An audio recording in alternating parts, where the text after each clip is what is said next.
एका गावात सायली आणि रोहन हे दोघेही खूप चांगले मित्र होते. त्यांचं बालपण एकत्र गेलं होतं. खेळ, अभ्यास आणि खूप सारी धमाल. एका रविवारच्या दुपारी दोघेही गावाच्या मोठ्या मैदानात खेळायला गेले.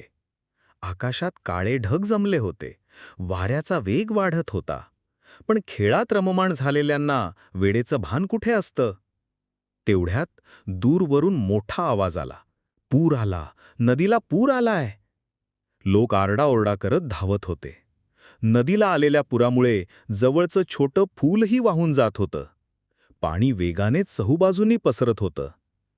सायली जवळचं ते फूल बघत होती आणि एकाएकी तिचा तोल गेला. ती थेट पाण्यात पडली. रोहन घाबरला. तो जोराने ओरडू लागला, "वाचवा, वाचवा! सायली पाण्यात गेली!" लोक थबकले. कोणाचंच धाडस होत नव्हतं त्या वाहत्या पुरात उतरायचं. सगळेजण आशेने एकमेकांकडे पाहत होते.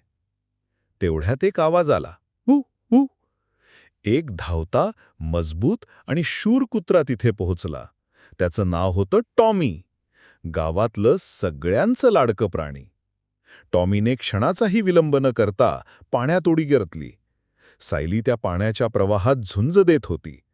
टॉमीने तिला पकडलं आणि धडपडत झटत पाण्याच्या प्रवाहात पोहत तिला किनाऱ्यावर आणलं. सायली श्वास घेत होती. ती वाचली होती. लोकांनी जल्लोष केला. सगळ्यांनी टॉमीला मिठ्या मारल्या, त्याचं कौतुक केलं.